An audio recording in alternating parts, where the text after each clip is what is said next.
Bonjour et bienvenue à tous. Nous sommes très heureux de vous accueillir chez Netafim France. Je me présente, je suis Joël Lapic, responsable du service développement. Ce service est en charge des nouvelles régions, nouvelles cultures et nouveaux marchés et nouvelles solutions. Donc, ça fait partie du sujet d'aujourd'hui, qui est la solution bas débit pour la lutte antigel sur vigne principalement. On parle beaucoup d'antigel dans l'actualité récente. Force est de constater que ce type d'épisode se reproduit de plus en plus souvent. Et donc, c'est la raison pour laquelle nous sommes là, pour répondre à cette problématique qui est assez récente chez nous. Donc, je vais vous expliquer le déroulement de ce webinaire. Je vais faire une brève présentation de la société Netafim, pour ceux qui ne nous connaissent pas. Ensuite, je laisserai la parole à Damien qui déroulera le sujet. Damien qui est le technicien qui est en charge de ces solutions sur lesquelles il a beaucoup travaillé. Ensuite, Laurent Huet, qui est un de nos ingénieurs agro, sera présent pour répondre aux questions le concernant, s'il y a des questions purement agronomiques. Et donc, pour poser les questions, merci de les poser via le chat. On essaiera de répondre à toutes les questions en fin de présentation. Voilà. Donc, pour information, cette session sera enregistrée. Elle sera donc consultable sur notre site netafim.fr ou peut-être par lien si vous souhaitez la voir en support. Voilà. Donc, je vais commencer la présentation, présenter donc la société Netafim. Donc, Netafim est né en Israël en 1965. Donc, ça fait assez longtemps. Donc, créé par des producteurs pour les producteurs. Donc, Netafim, on est la société numéro 1 en irrigation dans le monde. On est présent dans plus de 110 pays, avec 30 filiales réparties sur tous les continents. Il y a environ 5000 employés qui constituent le groupe Netafim. Sur le marché français, bon, on estime à peu près sur le marché de la micro-irrigation, on est autour de 60% de part de marché. Donc, Netafim France fait partie des filiales qui sont en France, donc on est entre Aix-en-Provence et Marseille. Ça a été créé en 1990. On est environ 40 employés. On gère un réseau de distribution de 300 revendeurs environ et on stocke 3000 références qui sont tenues en stock sur le dépôt français. Pour un petit chiffre, pour vous donner un ordre d'idée, on vend chaque année sur le marché français 60 millions de mètres de goutte à goutte. Voilà. Et on espère en vendre un peu plus les années qui arrivent. Voilà. Donc, vous savez à peu près tout pour la partie Netafim France. Je vais laisser la parole maintenant à Damien qui va dérouler son sujet. Merci pour votre intérêt. Merci Joël. Bonjour à tout le monde. Donc je vais vous parler de lutte antigel. Alors la lutte antigel, c'est un vaste sujet dont on pourrait parler certainement pendant toute une journée, voire même plus si on évoque l'épisode de gel très particulier auquel on a été confronté ce printemps 2021. On va faire le focus sur une seule méthode qui est la lutte antigel par aspersion. Et l'intérêt de ce webinaire, il est de partager avec vous, d'une part, le raisonnement que nous allons suivre pour réduire la consommation d'eau de cette technique, et d'autre part, on va voir les produits qui vont nous permettre d'atteindre cet objectif. Lors de cette présentation, on va prendre l'exemple de la vigne, mais je tiens à préciser que le raisonnement va être le même et peut être transposé sur d'autres cultures. On y reviendra un petit peu au cours de cette présentation. Alors, il existe plusieurs méthodes de lutte contre le gel. Aujourd'hui, le but, ce n'est pas de présenter une technique meilleure que les autres, mais plutôt une nouvelle possibilité qui sera plus pertinente selon les cas de figure. Alors, il me paraissait important alors ce sera peut-être un rappel pour certains, mais il me paraissait important de revenir et de commencer sur le principe de la lutte antigel par aspersion, parce qu'en fait, ça va être un petit peu la base qui va nous permettre de dérouler le reste et pour bien comprendre le raisonnement ensuite. Donc, l'eau existe sous 3 états. L'état liquide, l'état solide et l'état gazeux. L'eau, lorsqu'elle passe de l'état liquide à l'état gazeux, c'est une réaction qu'on appelle l'évaporation. Et cette réaction, c'est une réaction dite endothermique, c'est-à-dire qu'elle va absorber des calories, elle va avoir besoin d'absorber des calories dans son environnement pour se produire, pour changer d'état. Clairement, c'est le principe qui est utilisé lorsqu'on fait de la brumisation, par exemple, sous les serres. On va faire évaporer un volume d'eau dans un volume d'air pour le rafraîchir. J'aime bien faire un parallèle pour imager vraiment cette réaction et cette consommation de calories avec une situation à laquelle on a tous été confrontés. C'est par exemple lorsque vous sortez de l'eau, de la piscine ou de la mer, qu'il y a du vent, vous êtes mouillé. À ce moment-là, on a froid. Pourquoi? C'est justement l'eau qui est sur notre peau, qui passe de l'état liquide à l'état gazeux, elle s'évapore, et cette réaction va consommer des calories directement à proximité de notre peau, et on va avoir cette sensation de froid. Vraiment à proximité de la réaction. S'il y a une personne à côté de nous qui est sèche, elle ne va pas ressentir le froid dégagé par cette réaction. C'est vraiment à proximité de la surface où se passe la réaction. À l'inverse, de l'eau qui passe de l'état liquide à l'état solide, ça s'appelle la solidification. Et cette solidification est une réaction dite exothermique, c'est-à-dire que pour se produire, elle va libérer des calories. Et donc, c'est cette libération de calories qui va nous permettre de lutter contre le gel. Ça, c'est le premier point, le point le plus important. Ensuite, il y a 2 autres points. Comme vous pouvez le voir sur la photo, on va créer un fourreau de glace comme un étui autour du végétal que l'on souhaite protéger. Ce fourreau de glace, il va avoir tendance à isoler le végétal de l'extérieur. Et en plus, je vous rappelle qu'on va projeter de l'eau en continu sur ce fourreau de glace. Cette eau va geler et donc on va avoir notre dégagement de calories qui va se faire à la surface de cet étui de glace.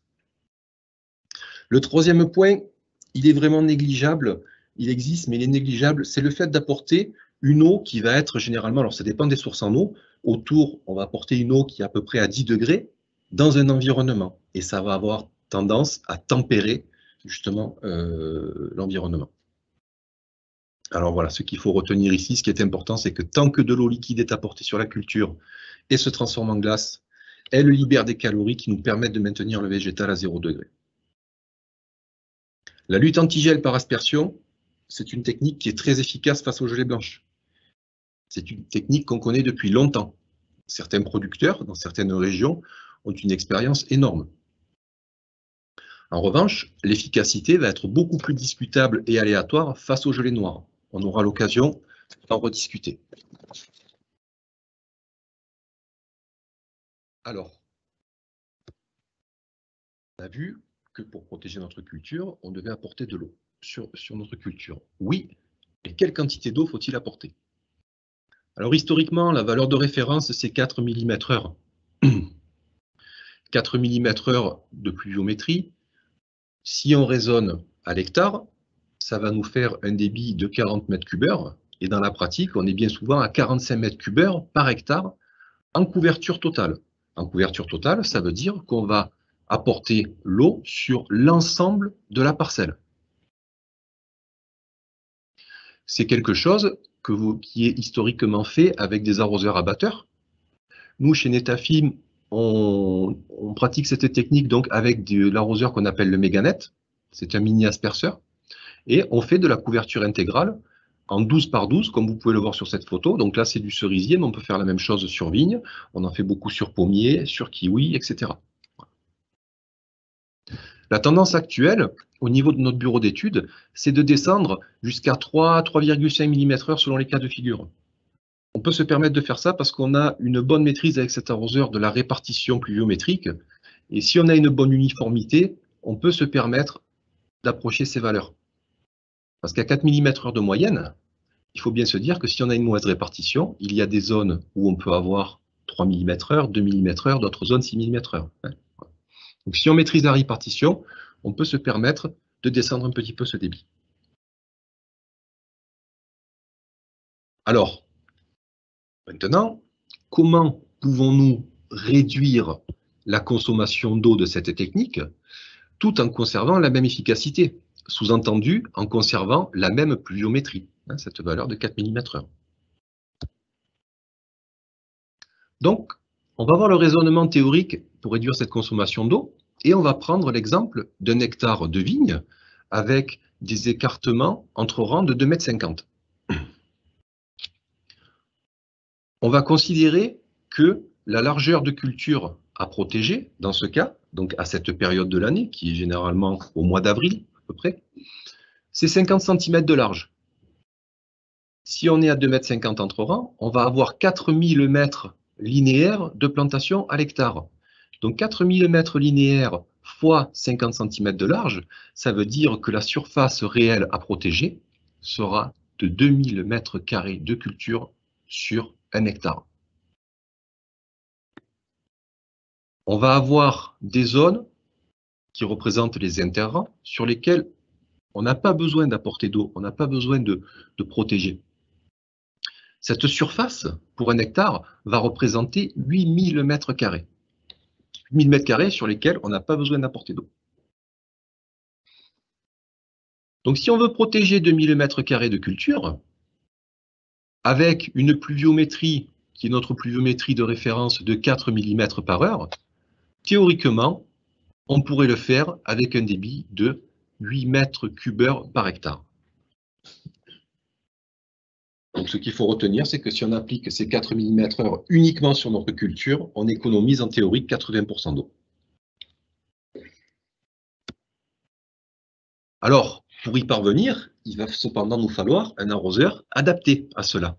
Un arroseur adapté à la vigne en l'occurrence, c'est-à-dire un arroseur qui a une couverture de 50 cm de large. Alors Netafim avait développé il y a quelques années l'arroseur StripNet que vous voyez à l'écran.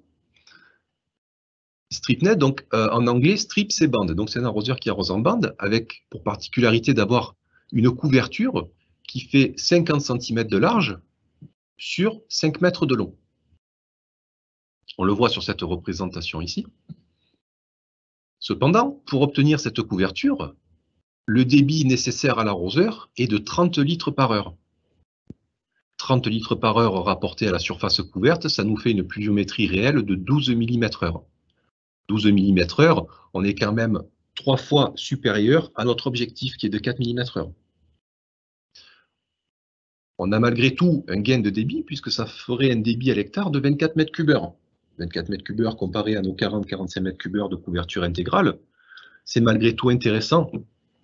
Mais cependant, si on le rapporte au nombre d'arroseurs nécessaires à l'hectare pour cette technique, c'est pas suffisant.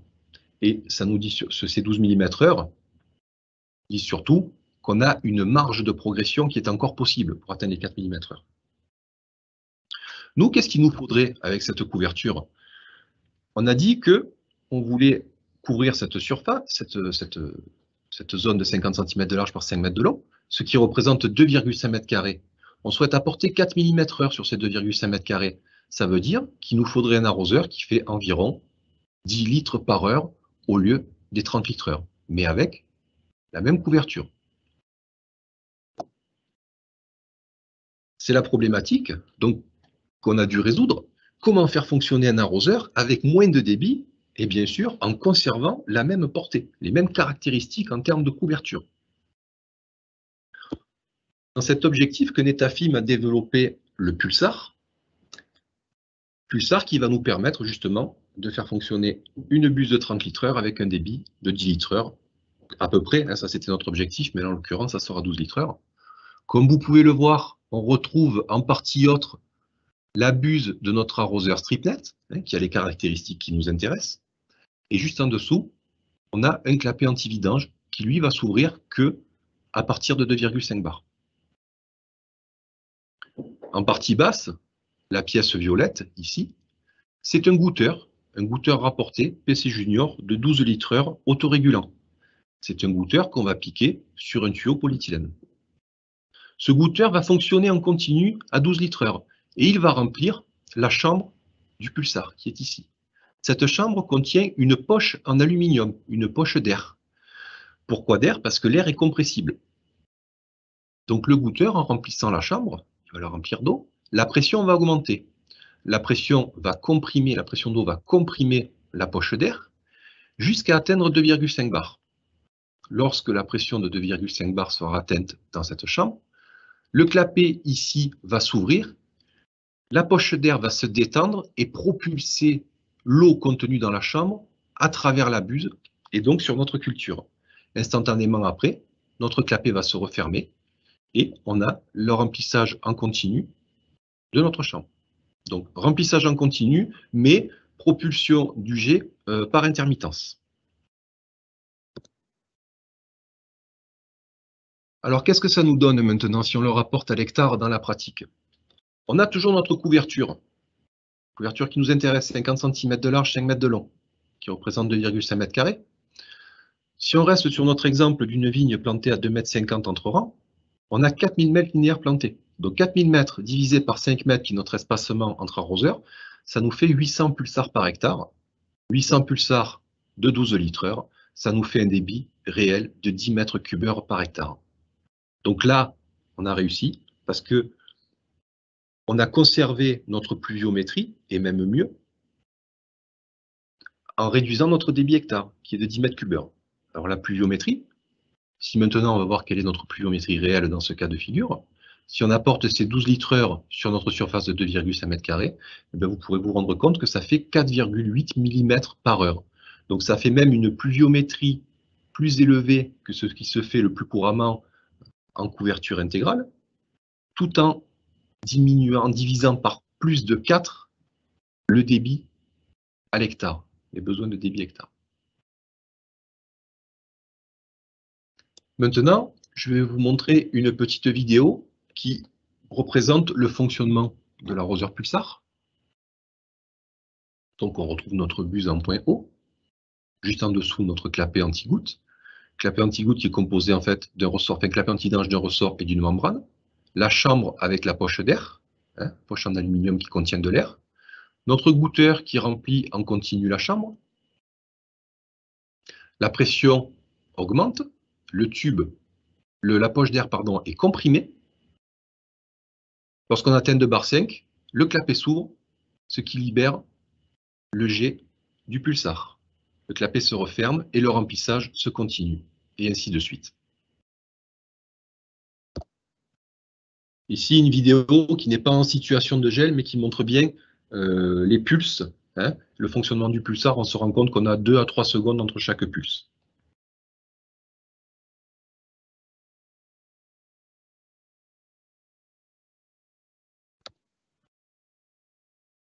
Ici, vous avez une vidéo d'une parcelle qui a été équipée en France. Donc, on voit le pulsar en fonctionnement en situation de gel. Donc là, c'était un épisode de gel relativement faible sur le début de l'épisode, en fait. Donc on le voit parce qu'on n'a pas énormément de glace sur la structure.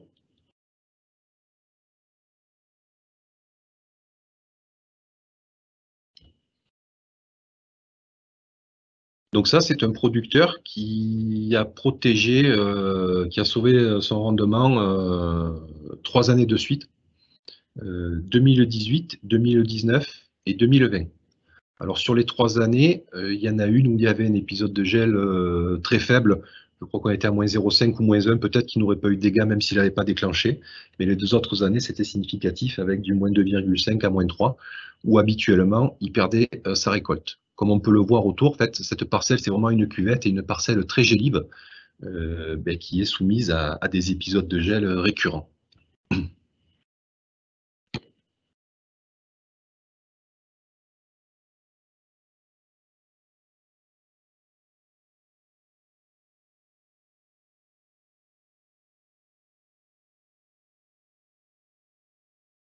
Alors, si on récapitule un petit peu, si on fait un point sur les débits nécessaires pour faire fonctionner ce système dans d'autres configurations. Donc à gauche, sur ce tableau, vous pouvez voir les espacements entre rangs différents. Et à droite, le débit consommé par cette solution. Et donc, on se rend compte, bien entendu, que au plus les écartements entre rangs sont importants, au moins on a d'arroseurs, et au moins on a besoin de débit pour protéger notre culture. 3 mètres, c'est ce qu'on a dans le cognac. Ça nous permet d'avoir des débits d'appel uniquement 8 mètres cubeurs à l'hectare. 10 mètres cubeurs pour 2,50 m, c'est l'exemple qu'on a vu jusque-là. 2 mètres, c'est pour moi un petit peu une limite à partir de laquelle il faut faire attention. Le débit est toujours intéressant, mais on commence à avoir quand même beaucoup d'arroseurs à l'hectare, donc en termes de maintenance, il faut bien se poser la question. 1,50 m, c'est toujours jouable, hein, 16 mètres cubeurs, on est encore très très bien par rapport à de la couverture intégrale en termes de débit, puisque 45 cubes à 16 mètres cubeurs, ça reste très intéressant. Voilà. Après, il faut voir, il faut être conscient qu'on va avoir quand même un suivi et de la maintenance sur un nombre d'arroseurs qui est quand même plus important à l'hectare. Voilà, je voulais préciser quand même que cette valeur est à majorer de 40 litres/heure par rang, en fait. La raison, c'est qu'on a testé, au début, quand on a lancé ce produit en France, on l'a testé dans des conditions sévères de gel, c'est-à-dire en février. Et on s'est rendu compte que d'ajouter un surdébit en fin de rang, ça nous apportait quand même une sécurité non négligeable sur le maintien du fonctionnement du système, parce que ça nous permet de maintenir un mouvement d'eau sur les fins de ligne et qui permet de ne pas avoir de prise en glace, même si la chute des températures est très sévère. C'est vraiment une sécurité. Vous imaginez maintenant sur pommier, à la vue de ce tableau, ce qu'on pourrait faire, étant donné que les pommiers sont espacés de, bien souvent, 4 mètres entre les rangs. Il y a d'autres cultures dans ce cas. Alors, la température de déclenchement, on va évoquer maintenant ce point qui est un point très très important. C'est un paramètre déterminant dans la réussite de la lutte.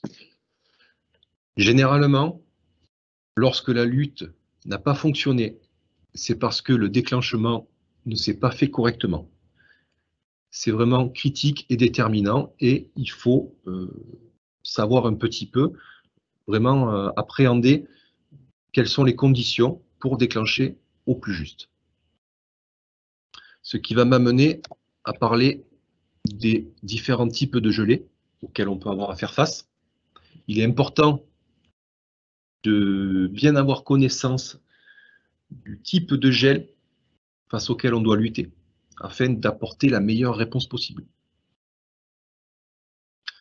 On va parler de gelée blanche, de gelée noire. Il y a un troisième type de gelée qui est la gelée par évaporation, qui est un peu moins courante, qu'on ne va pas développer, mais le principe est le même. Tout d'abord, la gelée blanche. Alors, comment survient une gelée blanche? Dans la journée, le soleil envoie de l'énergie vers la Terre, par rayonnement, par radiation. La Terre accumule de l'énergie tout au long de la journée. La nuit, nous n'avons plus le soleil qui nous envoie cette énergie, et du coup, c'est la Terre qui va rayonner l'énergie emmagasinée durant la journée de la Terre, de sa surface, vers l'atmosphère.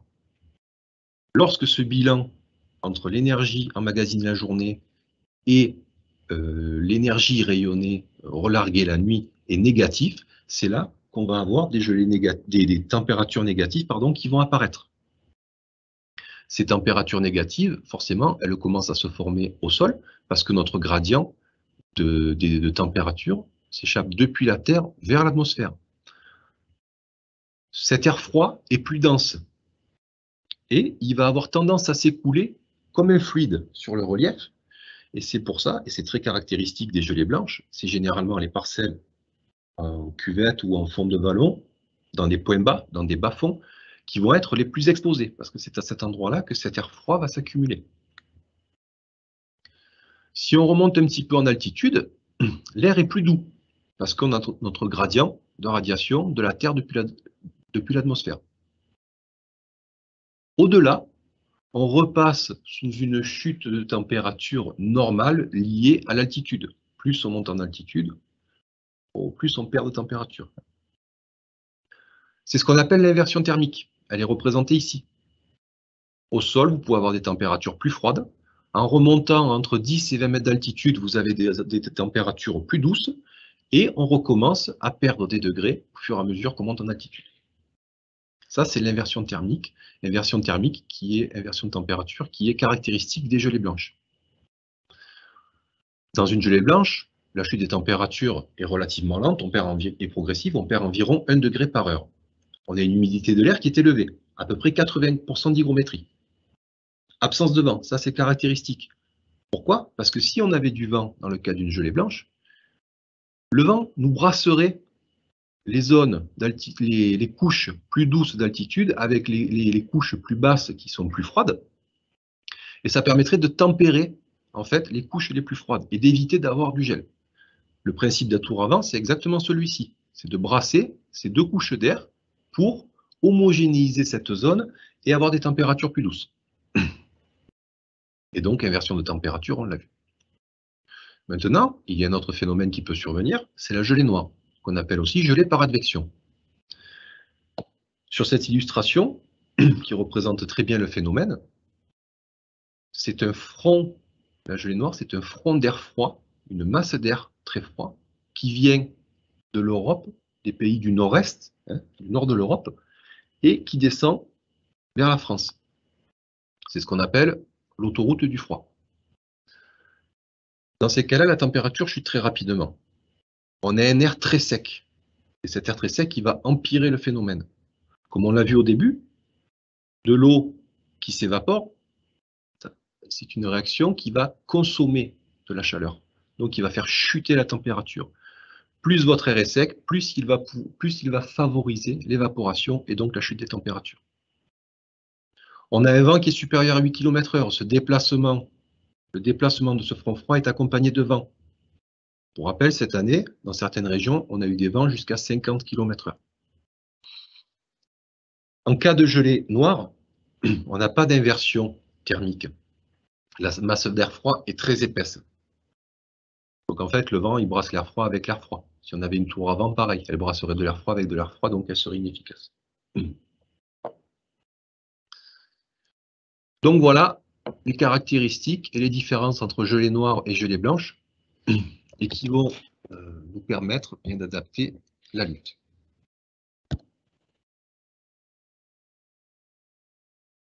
Pour le déclenchement, on va conseiller avec notre système d'enclencher, donc d'ouvrir l'eau à partir de plus 2,5 degrés thermomètre humide, ou par rapport à la température humide dynamique. Donc si vous regardez ce graphique, à gauche, vous avez la température sèche, et en bas, vous avez l'humidité de l'air en pourcent. Gelée blanche, comme on l'a dit, on est par là. On est à 80% d'hygrométrie. 80% d'hygrométrie, je viens sur ma courbe, et ça m'amène à peu près à 2 degrés température sèche de déclenchement. Pourquoi 2 degrés? Parce que lorsqu'on va apporter de l'eau, qu'on va mettre en route notre système, on va envoyer de l'eau dans l'air, et une partie de cette eau va s'évaporer. On va avoir de l'évaporation tant que notre masse d'air n'a pas atteint les 100% d'hygrométrie. Donc pendant ce temps, au démarrage, on va avoir tendance à faire chuter encore plus rapidement la température. Et l'objectif, c'est d'arriver à saturer l'air en humidité avant de passer en dessous des 0 degrés. Exemple, si on déclenche qu'à 1 degré à 80% d'hygrométrie, le risque, c'est de passer en dessous des 0 degrés avant d'avoir saturé notre air. Et donc, pendant ce temps-là, on va avoir de l'évaporation qui va nous faire chuter la température et on va exposer notre végétal et on va prendre un risque. Maintenant, une gelée noire, eh bien on est là. Printemps, dans la nuit du 7 au 8 avril 2021, on avait même 15% d'hygrométrie par moment. Si on prend l'exemple des 20%, ça nous emmène à un déclenchement à peu près à 7 degrés Celsius. Donc, ça veut dire qu'il aurait fallu déclencher à 7 degrés pour pouvoir protéger.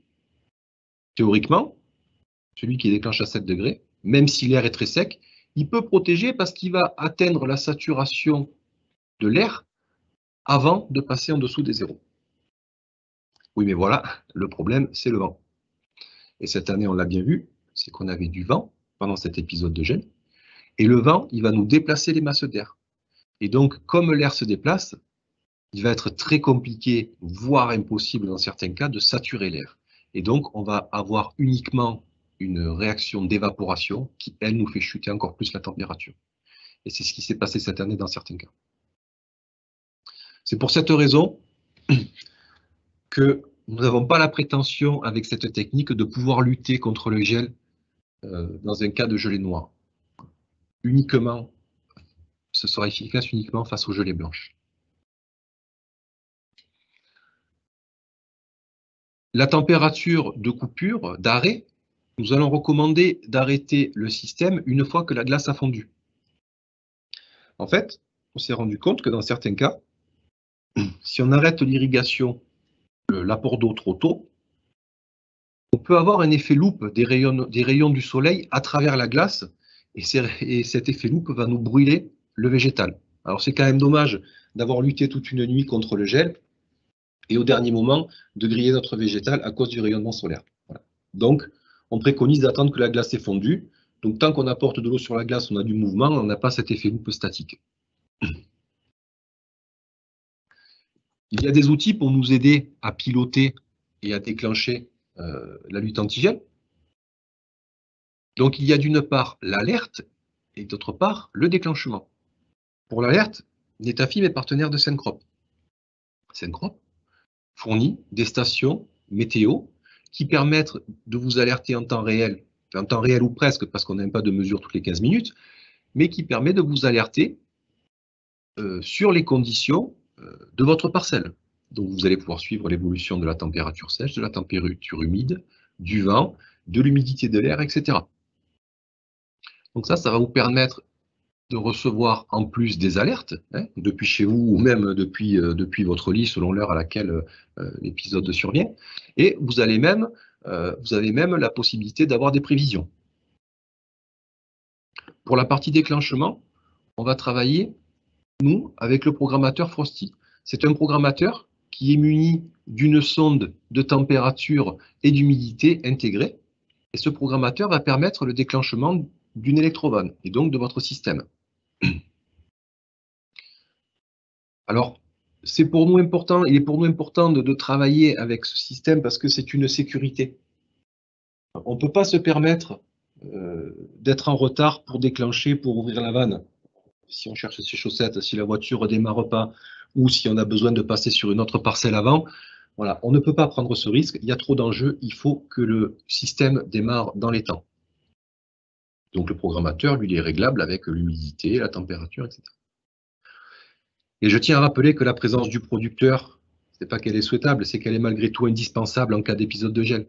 L'utilisation de programmateur, c'est une sécurité, mais ça ne peut pas assurer le contrôle et le bon fonctionnement de l'installation. Le producteur doit être là pour voir que le système s'est bien mis en pression, qu'il n'y a pas de fuite, qu'il n'y a pas de colmatage sur le filtre, que tout va bien, que si on est sur un motopompe, le niveau de carburant est bon, etc. Voilà.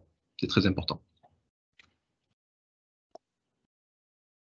On va récapituler un petit peu donc sur les avantages, les différents avantages et inconvénients de cette technique.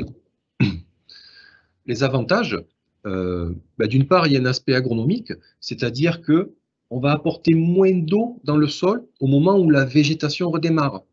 On aura moins de problèmes d'asphyxie racinaire. Alors bien sûr, c'est à nuancer en fonction de la variété qu'on a et du type de sol. Mais notez bien que d'un côté, vous allez apporter 10 mètres cubeurs dans un certain temps, dans votre culture, et d'un autre côté, vous allez apporter 45 mètres cubeurs. 45 mètres cubeurs pendant plusieurs heures, et bien souvent pendant plusieurs nuits d'affilée. Donc ça fait une charge d'eau non négligeable à un moment critique.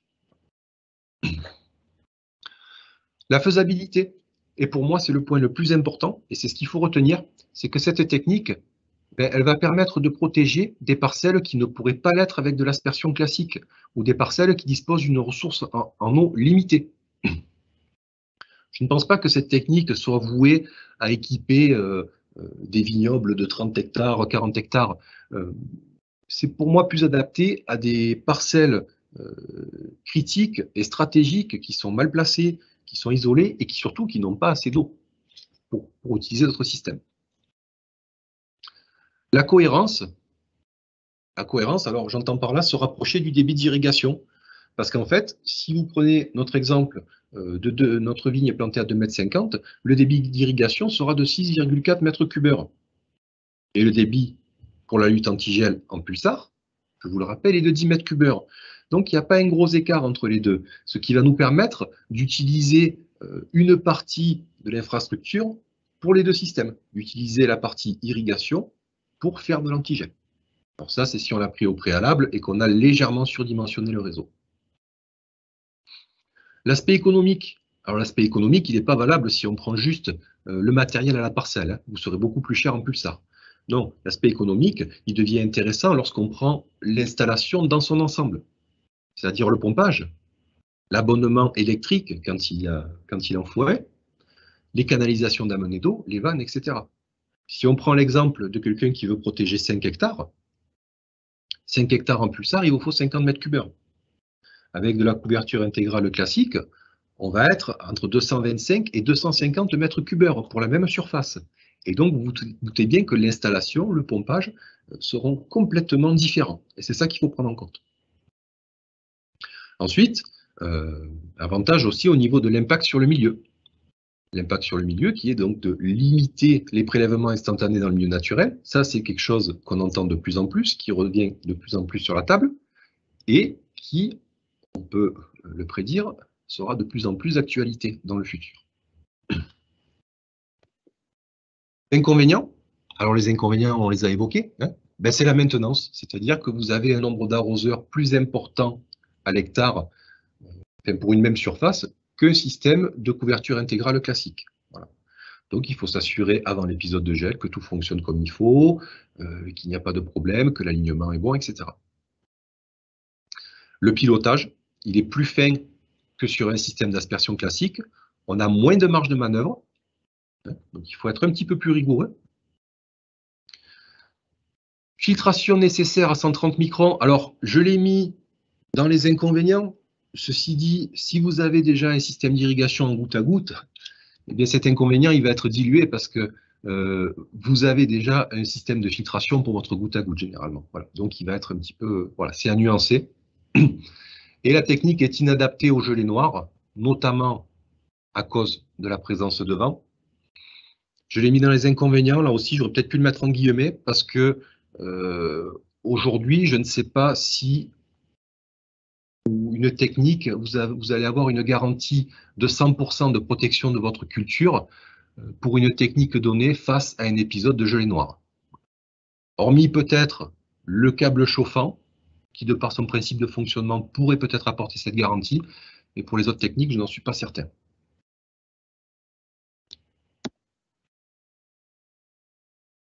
Je voulais vous montrer un exemple de dimensionnement, donc d'une parcelle avec du pulsar. C'est une parcelle qui fait 1,4 hectare et qu'on protège avec un débit de 13 m3. Ici, le producteur dispose d'une borne de 30 m3. Cette borne de 30 m3 ne lui permettait pas de protéger sa parcelle avec de la couverture intégrale. Il lui aurait fallu 60 m3. Là, le pulsar, typiquement, c'est une solution adaptée car elle lui permet de protéger avec 13 m3. Il est à noter aussi que les rangs font 250 mètres de long. Et pour 250 mètres de long, on a en partie droite les tuyaux qui sont violets, c'est du tuyau polyéthylène en diamètre 20 mm. Et la partie de gauche, donc pour 100 mètres de long, hein, et la partie de gauche, c'est du tuyau polyéthylène 16 mm pour aller jusqu'à la fin des rangs. Donc c'est intéressant parce qu'en fait, c'est les mêmes diamètres que des diamètres utilisés pour le goutte à goutte. Donc on utilise les mêmes systèmes de fixation. Les crochets, je vous ai mis cette photo ici, vous voyez ici sur cette photo. Le tuyau blanc, c'est la ligne d'alimentation de nos pulsars. Hein, donc on a un goutteur qui est piqué ici et qui alimente le pulsar. Et le tuyau noir, c'est le goutte à goutte. En termes d'encombrement, ça se fond très bien dans la parcelle et il n'y a pas de problème particulier par rapport à ça. Donc ça, c'est intéressant. On n'a pas des tuyaux trop gros. Si on devait pendre des tuyaux dans les rangs en 40 ou 50 mm, ça serait plus problématique. Alors, c'est une technique qui n'a pas pour prétention de remplacer les autres. Chaque système a ses avantages et ses inconvénients. Et il est important de prendre en compte les objectifs du producteur en termes de protection et les configurations, le parcellaire, la ressource en eau disponible, etc., afin de choisir la meilleure solution. Quoi qu'il en soit, cette technique va permettre de protéger des parcelles qui ne pouvaient pas l'être jusqu'à maintenant. Voilà. Je vous remercie pour votre attention. Je vais voir un petit peu avec Joël, est-ce qu'on a des questions? Oui, Damien, merci Damien pour cette présentation, elle est très claire. J'ai une première question à laquelle tu dois répondre. Voilà, j'ai un espacement entre poteaux de 4 mètres. Est-ce que le dispositif va fonctionner à cette distance? Alors, effectivement, l'arroseur, le meilleur dispositif, c'est 5 mètres entre piquets. Si vous êtes à 4 mètres, l'inconvénient qu'on va avoir, ça va être qu'on va perdre un petit peu de l'économie d'eau. On va avoir un débit un petit peu plus élevé à la parcelle. En fait, c'est très simple, c'est-à-dire que si on est à 2,50 m, au lieu d'avoir 10 mètres cubeurs, on va avoir 12 mètres cubeurs, avec des poteaux tous les 4 mètres, des piquets tous les 4 mètres. Après, quant à la protection, ça ne pose aucun souci, la protection sera autant bonne que si on est à 5 mètres. En revanche, si on a un écartement supérieur à 5 mètres, là c'est problématique parce qu'on va avoir des manques et on va avoir les zones au pied des piquets qui seront moins protégées. Donc c'est-à-dire qu'au lieu de protéger, de lutter sur 100% de votre parcelle, vous allez lutter peut-être que sur 90%. Même style, est-ce qu'on peut installer le matériel sur des piquets en bois? Oui, on a des supports qui sont adaptés justement pour les piquets bois. Je vais vous montrer ça. Voilà, on a des supports qui sont prévus pour les piquets bois. On a des supports aussi qui permettent de fixer le pulsar sur des piquets fer de 6 ou 8 mm. Et ce qu'on a vu dans la présentation, c'est des agrafes qui se permettent de se mettre sur les cornières en fer. Voilà. Donc on a plusieurs possibilités. Question technique, pourquoi une poche d'air en aluminium? Alors, ça c'est une question intéressante et ça a d'ailleurs été quelque chose de déterminant dans le lancement de ce produit parce que cette idée existait depuis longtemps chez Netafim, ce type d'arroseur, mais il y avait une problématique, c'est que ils avaient commencé à travailler sur des membranes en EPDM. Et alors c'est ce qui s'apparenterait un petit peu à de la chambre à air, hein, par exemple, en termes de matière, ça ressemble à ça. Et le problème, c'est que le PDM a une certaine porosité dans le temps. C'est-à-dire qu'on perdait en pression d'air dans notre poche d'air. Et ça remettait en cause la longévité du produit. Il existe aujourd'hui certains produits qui utilisent ce procédé, mais le problème, c'est que le PDM a tendance à se déformer et à devenir poreux dans le temps. Voilà. Et du coup, c'est un petit peu par hasard hein, qu'on est tombé sur ces poches en aluminium et qui ont permis de résoudre ce problème. Et c'est à partir de ce moment-là que le produit est né. Voilà. Une autre question, je ne sais pas si vous pourriez répondre, c'est quelle surface de ligne est équipée en pulsar en France aujourd'hui et dans d'autres pays éventuellement? Et la progression annuelle des surfaces équipées, est-ce que tu nous dis ça? Alors non. Alors dans le monde, je ne l'ai pas. On pourrait trouver le nombre de pulsars qui sont vendus, ça on pourrait l'avoir facilement. Mais la surface, déjà nous en France, on a du mal à la suivre. Ce que je peux vous dire, c'est qu'on a des secteurs qui sont dynamiques, comme le cognac par exemple. On a des installations aussi qui sont faites dans le Val-de-Loire. On a des projets en Ardèche, dans le sud-est de la France aussi. Alors c'est une technique. Alors il y a 2-3 ans qu'on commence vraiment à en parler en France, donc c'est pour nous relativement jeune. C'est un développement qui est intéressant, qui va continuer de se développer dans le futur parce qu'on a de plus en plus de questions et de projets. On a fait pas mal de projets cette année encore, mais je ne peux pas le quantifier en termes de surface. pourra peut-être y répondre ultérieurement quand on aura peut-être des éléments plus précis. Voilà, plutôt que de dire une bêtise maintenant et me tromper, voilà.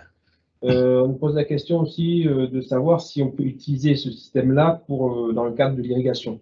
Pouvoir utiliser le dispositif antigel comme mode d'irrigation pour la vigne.